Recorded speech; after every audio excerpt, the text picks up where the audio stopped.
Hello बच्चों, आप सभी का स्वागत है राज क्लासेस के ऑनलाइन प्लेटफॉर्म पर। मैं यानी सुमित सर आप सभी को इस प्लेटफॉर्म पे मैथमेटिक्स पढ़ाएंगे। और आज की इस वीडियो में हम डिस्कस करेंगे कि आज की इस वीडियो में हम क्लास 10th का सिलेबस को डिस्कस करेंगे और साथ ही साथ यह डिस्कस करेंगे कि इस सिलेबस को हमें कंप्लीट कैसे करना है और इसको कंप्लीट करने की पूरी हमारी स्ट्रेटेजी क्या होगी। और इस स्ट्रेटेजी को हम ऐसे बनाएंगे ताकि हम लोग बोर्ड एग्जाम में 95 प्लस मार्क्स गेन कर सके या ऑब्टेन कर सके। तो हम स्ट्रेटजी बनाने से पहले हमारा सबसे पहले फोकस ये होना चाहिए कि हमारा गोल है कितना बड़ा या फिर हमारा सिलेबस कितना बड़ा है। तो आइए हम सिलेबस को डिस्कस करते हैं। ये जो हमारा सिलेबस ये सीबीएसई बोर्ड की वेबसाइट से डाउनलोड किया हुआ है, जहाँ पे हमारे यूनिट वाइज ये चैप्टर्स दिए हुए हैं जिनका वेटेज दिया हुआ है। तो यहाँ पे आप देख सकते हैं कि नंबर सिस्टम का जो हमारा वेटेज है वो 6 मार्क्स का है, एलजेब्रा का जो हमारा वेटेज है वो 20 मार्क्स का है और ज्योमेट्री का जो हमारा वेटेज है वो 15 मार्क्स का है और साथ ही साथ कोऑर्डिनेट ज्योमेट्री का जो हमारा वेटेज है वो 6 मार्क्स का। मतलब अलग अलग चैप्टर्स के यहाँ पे वेटेज दिए हुए हैं। तो हमारा काम क्या होगा कि पहले इन्हें, ये जो हमारी जो बड़ी सी प्रॉब्लम है सिलेबस की, तो हमें इन्हें छोटे छोटे पार्ट्स में डिवाइड कर लेना है। छोटे छोटे पार्ट्स में डिवाइड करने का मीनिंग ये है कि हमें इनके छोटे छोटे जो चैप्टर्स हैं इनके वेटेज के हिसाब से हमें उनकी प्रिपरेशन करनी पड़ेगी। तो हम लोग स्ट्रेटेजी की ओर जाते हैं। तो हमें इनको कंप्लीट करने की जो स्ट्रेटेजी है वो मेरे अकॉर्डिंग ये होगी।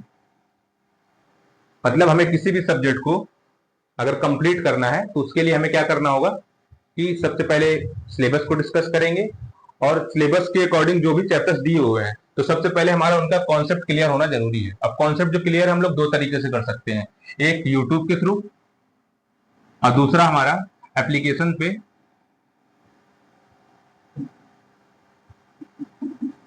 बैच लेके। ठीक है, तो दोनों तरीके से हम कंप्लीट कर सकते हैं। अगर आपका किसी भी चैप्टर का जब कॉन्सेप्ट क्लियर हो जाएगा तो आपको उस चैप्टर की प्रैक्टिस मांगती है। तो प्रैक्टिस करने का सीबीएसई बोर्ड के लिए सबसे हमारी जो इंपॉर्टेंट बुक होती है वो होती है एनसीईआरटी। बस यहाँ ये क्या है कि यहाँ पे जो क्वेश्चंस की शॉर्टेज होती है, यहाँ पे मतलब क्वेश्चन जो होते हैं लिमिटेड होते हैं, लेकिन यहाँ जो सीबीएसई बोर्ड का जो पूरा पेपर का जो पैटर्न है वहां के मैक्सिमम क्वेश्चन हमारे एनसीईआरटी से आते हैं। अब जिन बच्चों को एक्स्ट्रा प्रैक्टिस करनी है तो उनके लिए हमारे पास ये दो बुक्स हैं, आर एस अग्रवाल और आर डी शर्मा। दोनों बुक बहुत बेहतरीन है। अब आपको ये डिसाइड करना है कि आपको कौन सी बुक लगानी है। बस हाँ, आर डी शर्मा के जो क्वेश्चन का लेवल होता है थोड़ा सा आर एस अग्रवाल के लेवल में थोड़ा सा हार्ड होता है। तो अगर आपका सबसे पहले कॉन्सेप्ट क्लियर हो गया, उसके बाद आपने प्रैक्टिस कर ली,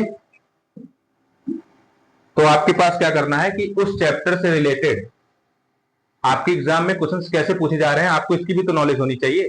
तो इसके लिए हम लोगों को क्या करना पड़ेगा, चैप्टर वाइज पीवाईक्यू लगाने पड़ेंगे। पीवाईक्यू को मतलब ये है कि हमारे चैप्टर जैसे हमने एक चैप्टर कंप्लीट किया रियल नंबर, पहला हमारा जो चैप्टर है इसको कंप्लीट कर लिया, तो इस चैप्टर से हमारे बोर्ड में किस टाइप के क्वेश्चंस पूछे जा रहे हैं ये भी तो हमें लगाना जरूरी है। तो हम लोगों की स्ट्रेटेजी पूरे 3 स्टेप में कंप्लीट हो जाएगी। पहला कॉन्सेप्ट, दूसरा प्रैक्टिस और तीसरा पीवाईक्यू। ये तो मैं यूट्यूब पर इसकी मैं बहुत जल्दी सीरीज लाने वाला हूं जिसके थ्रू आप लोगों को चैप्टर वाइज बोर्ड्स के सभी क्वेश्चंस क्या हो जाएंगे, कंप्लीट हो जाएंगे।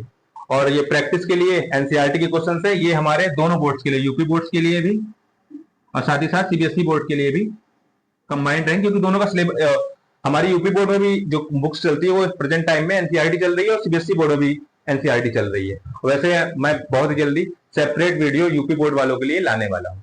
तो आज की क्लासेस का हमारा डिस्कशन इतना ही था, बाकी हम बातें नेक्स्ट वीडियो में करेंगे।